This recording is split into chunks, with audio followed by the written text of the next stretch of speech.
Today on NewsWatch, underwater threat, Russian subs targeting global internet cables. Is Putin just playing games, or does he have something more serious in mind? And a climate battle is heating up in the U.S.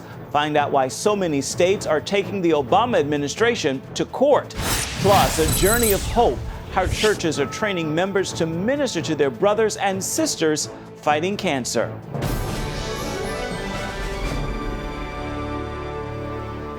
And thanks for joining us for CBN NewsWatch. I'm Ephraim Graham.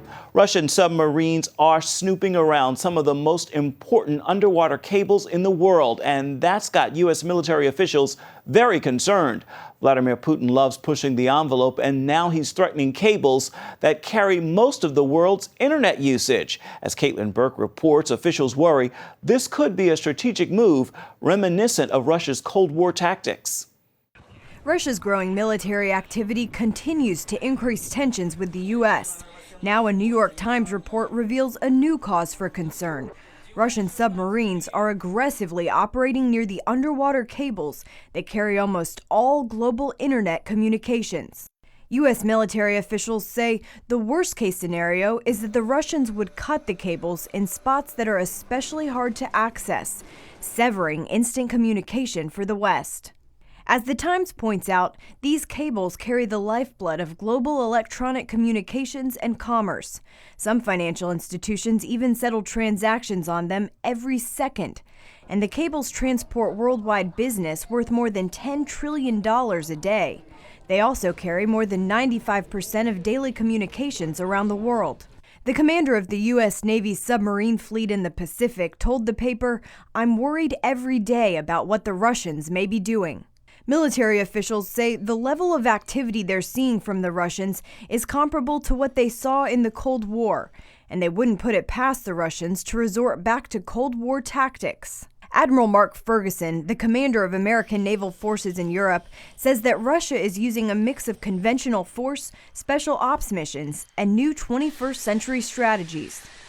He says this involves the use of space, cyber, information warfare, and hybrid warfare designed to cripple the decision-making cycle of the alliance.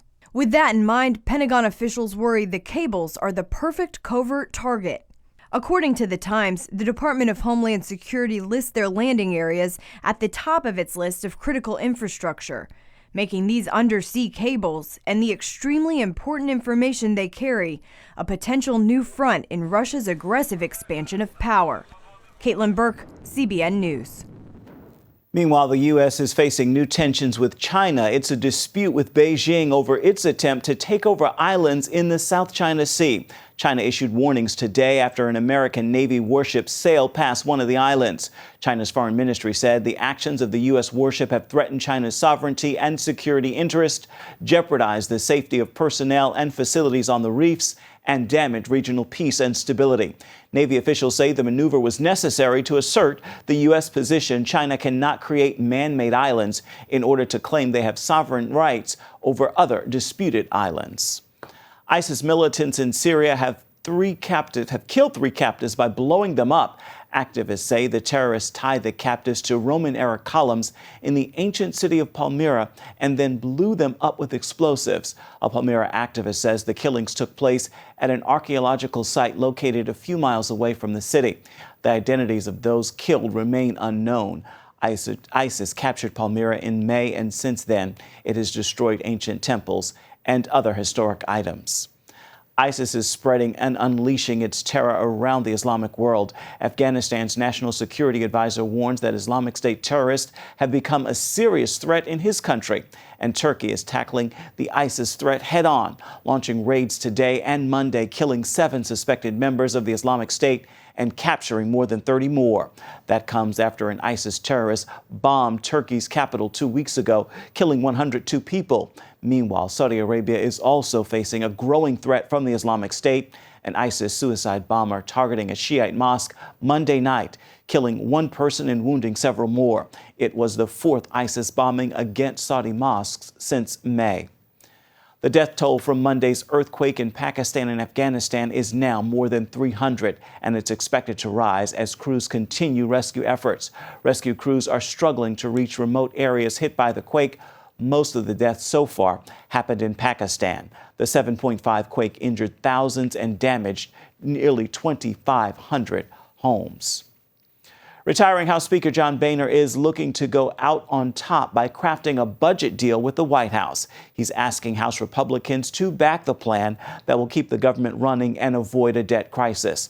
The budget funds the Pentagon and government agencies for 2 years in exchange for unspecified cuts. Whether or not it succeeds depends on fiscal conservatives who helped to force Boehner to quit. It would be Boehner's last act as House Speaker. Republican Paul Ryan is expected to win election to the post later this week. More than 20 states and other organizations are suing the EPA over President Obama's plan to fight climate change. The president says his plan will help the environment, but many fear it will wreak havoc on the economy. White House correspondent Jennifer Wishon explains. The president calls it a clean energy plan. Critics call it a war on coal. They're asking a court to overturn the rule and put it on ice until the litigation plays out. They say it's just the latest example of the president using his executive authority to bypass Congress, this time using the EPA to force states to transform their electric grids. The EPA has given each state a goal to meet by 2030. Some must reduce their carbon dioxide emissions by nearly half.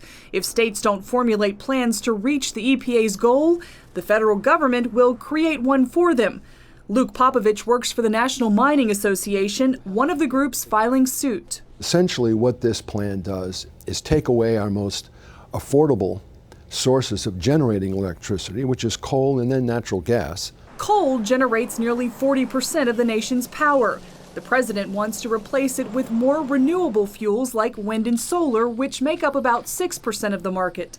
Changing the nation's power grid will be costly. They will claim that this plan will cost you money, even though this plan, the analysis shows, will ultimately save the average American nearly $85 a year on their energy bills. But that's 15 years away. Until then, experts say cost will be passed on to customers, mostly hurting low-income Americans and the elderly living on fixed incomes. The coal industry also expects to lose more jobs on top of the 40,000 lost over the past 3 years. Virtually no environmental benefit is being achieved by all this economic havoc. I mean, it's one thing if we could say, well, we have to pay a substantial price in order to really address global warming, however serious you think it might be. But when you learn that by EPA's own numbers, this plan will have virtually negligible effect on global warming. That's because China and other developing nations are major polluters, but expect to fight. Addressing climate change is one of the president's top priorities before he leaves office. He personally promoted his plan on social media during a recent trip to Alaska. Behind me is one of the most visited glaciers in Alaska. It is spectacular. This is worth preserving. But as the holder of the world's largest supply of coal, Popovich says taking it off the table just doesn't make sense. When instead, we could use the same amount of money that we're going to be forcing taxpayers to pay in higher electricity costs, and instead put that money into technology innovation, and then not only use that technology for the resource we have here, keep those jobs and that resource valuable here in the United States, but use it much more cleanly. At the same time, sell that technology abroad to the big emitting countries like China and India, who are going to be using coal whether we like it or not. The next move belongs to the court. Jennifer Wishon, CBN News, Washington. Churches in Houston are rallying voters for a measure on the ballot next week that could put the chill on religious liberty. You may remember last fall when Houston's mayor subpoenaed 5 pastors' sermons. Their crime? Suing the city for rejecting their signature drive to allow the people to vote on a human rights ordinance. Area pastors say the ordinance promotes non-discrimination at the expense of religious beliefs. We are not people who discriminates. That's not America. But now we're being discriminated against. We're talking about an ordinance that will criminalize, would put someone in jail or force them to lose a business just because of their faith.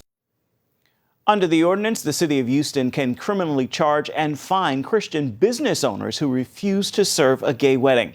Christians in Houston are also concerned about the ordinance language on gender identity, which could allow men into women's restrooms.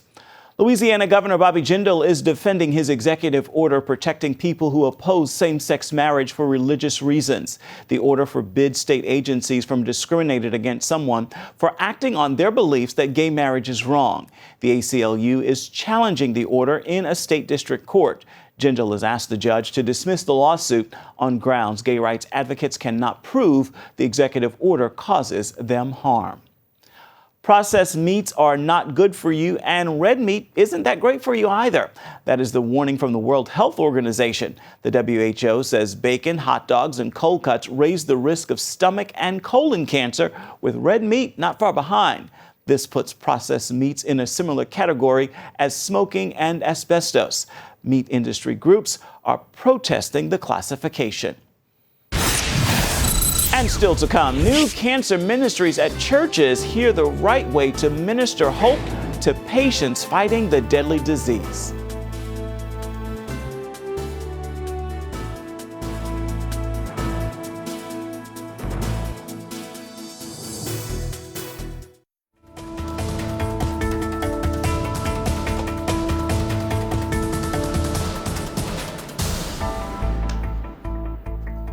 It is a word no one wants to hear, cancer. Yet statistics show half of all men and a third of all women will get the disease. In many cases, people simply suffer in silence as they try to cope. Now, as Lori Johnson shows us, an organization is teaching churches how to help cancer patients. Hello, Sheila. Hello. Hi, how are you, dear? Doing well. Good to see you. After years of counseling cancer patients, Reverend Percy McCrae knows they bear a burden unlike people fighting other illnesses. Psychologically and emotionally, cancer patients, particularly people of faith, are struggling with their faith at that point. What did I do wrong? Is there something that I did that caused God to punish me? Thanks to his training, Reverend McCrae knows the importance of encouragement. Then one conversation helped him realize others need to learn these skills too. The patient shared with me that they were impacted more by the pastoral care support that they received at the bedside of our hospital than they did at their local church. Typically, churches are very effective when it comes to helping people with all kinds of problems like financial or marital, but often fall short when it comes to dealing with health care issues. Especially cancer. And therefore, they really struggle with what do I say, when do I say it, how do I say it? And so what happens, one of the number one dynamics that takes place with the cancer patient and their caregiver is that they begin to feel a sense of isolation and that people begin to avoid them altogether. To bridge this gap, Reverend McCrae and his associates at the Cancer Treatment Centers of America approached churches about teaching their members how to minister to their brothers and sisters with cancer. It's called Our Journey of Hope. Cancer Treatment Centers of America offers free training for 2 people from a church who use what they learn here to raise up cancer ministries in their home congregations. Participants learn the basics of the disease and treatments in order to focus on what it's like for the patient. An added incentive for churches, the training, food, lodging, even the course materials are all free. We did not want to limit the ability to have the average church receive this training because of lack of resources. LaWanda Long attended the seminar years ago and now passes on what she learned to volunteers at Atlanta's Enon Baptist Church. When we announced we were going to start this ministry, I want to say we started out with 12 to 15 folk, and all of them had a personal relationship with cancer. Either they were a cancer survivor or a caregiver of a cancer patient. She teaches volunteers 1 night a week for 8 weeks to prepare them to meet with cancer patients in their church. Sometimes people don't know what to say for those who's battling with cancer. Sometimes they may say, oh, I have a loved one who had cancer. They had that same symptom and they died. Wrong thing to say.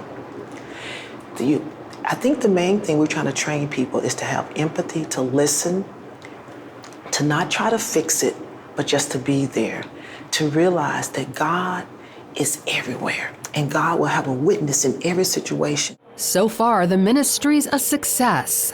A lot of times people don't understand the impact cancer does to a family and to a person. It's more than just a physical detriment.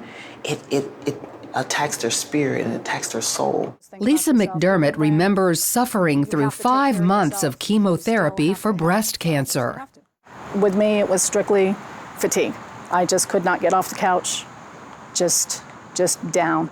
She asked the cancer ministry for help with daily needs. It makes a real difference when you're just too sick to do anything. You don't feel well, you don't want to do the dishes, you don't want to get up, you don't want, you've got groceries to get, you don't want to go drive anywhere, so it's a great ministry. Lisa dealt with one main point person who recruited others to pitch in.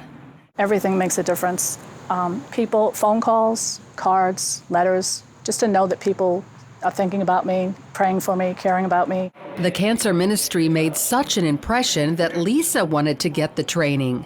We put packages together for everyone that we find out about, that's referred to us, care packages for them all. I got one too. It was very, very nice. All kinds of things in the little care package, books and journals and socks to keep warm and just hats, all kinds of things, just beautiful things, jewelry. As Nefertiti Dixon's mother fought ovarian and colon cancer, the ministry stepped in. Oh goodness, words can't explain. They were awesome. Just when you think you're by yourself, you're not. Although her mom lost her fight, the cancer ministry made those final days easier. Helping just around the house, food, things that my mom needs. She would need errands ran, medicine. Sometimes she just wanted to have someone to sit with her and talk, just companionship. They also helped Nefertiti, who, as a working mom with 2 children, became overwhelmed with the pressure of caring for her sick mother. So while cancer will likely continue to strike far too many, churches now can choose to help those dealing with the disease. Lori Johnson, CBN News. And if you'd like to know more about this cancer training ministry for churches, simply go to cbnnews.com and click on our Journey of Hope. There's a link. Up next, chilling stories from the victims of Boko Haram. Former hostages recount the terrifying details from this wave of Islamic persecution. Boko Haram is one of the deadliest Islamic State groups in the world. Its uprising in Nigeria has driven more than 1 million people from their homes. They've killed, raped, or kidnapped thousands. And as George Thomas shows us in this exclusive report, those who have survived their brutality tell of unspeakable horrors. With every kidnapping or attack, this young Nigerian relives the nightmare of weeks spent under Boko Haram's control. We asked them repeatedly why they are doing what they're doing. They told us this is an all-out battle against Christians and Muslims.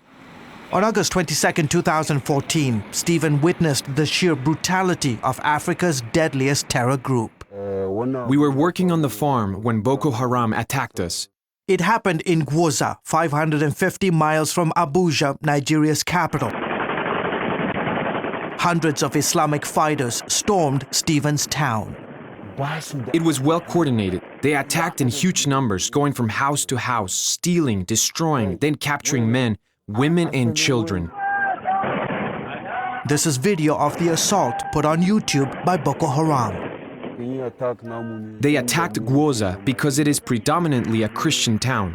Several hundred people were killed, including members of Stephen's family.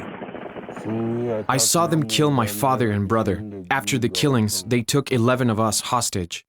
Stephen asked CBN News to mask his face to protect himself and his family. He said the attack went on for several hours. 2 days later, Boko Haram's leader released this video declaring the Gwoza operation as the beginning of an Islamic caliphate in northeast Nigeria. Stephen was held by Boko Haram for months and says he saw their brutality up close. We watched them carry out their evil atrocities from one town to another. Each time they went on an operation, they would usually chant Allahu Akbar, and this terrified us. They'd return from the attacks with dozens of prisoners and stolen items. Mark Libdo has helped thousands through his Christian human rights group. I'm doing this because people need to bring it to limelight. People need to speak about what is happening. If you don't speak about it, it's worse than those who are perpetrating it. With the help of local churches, Libdo now feeds, clothes, and provides trauma counseling to hundreds of Boko Haram's victims. Boko Haram has killed more than 11,000 people in their Islamic quest, and they are promising more bloodshed in the northeast, leaving thousands of vulnerable Christians in their wake. George Thomas, CBN News, Nigeria. And all this week, we are bringing you stories of Christians under fire around the world. It is a reminder the International Day of Prayer for the Persecuted Church is coming up. And if you'd like to, you can join believers from around the world in prayer during a special 2-hour webcast. It's this Friday, October 30th. Simply visit cbnnews.com at 8 p.m. Eastern to watch this exclusive live event. Stay with us. We're coming right back. It is time for your Tuesday Tweetable, and I sincerely hope this message will encourage you first and then inspire you to post, tag, tweet, and share it with others. There are 3 simple steps you can take to walking in God's purpose for your life. The first, ask God what He wants you to do. Then listen to Him. And finally, follow through with what He tells you to do. It's not hard, but it does require that you be obedient. So get to work. And let's all make this a terrific Tuesday. That is going to do it for this edition of CBN NewsWatch. Remember, you can find more of our exclusive coverage of the issues you care most about. It's all at cbnnews.com, where the news continues 24/7. And be sure to take the time to tell us what you think about the stories you've seen here today. You can do it on Facebook or at CBN News on Twitter as well. Hope you'll join us again right here next time. Terrific Tuesday, everybody. We'll see you back here tomorrow.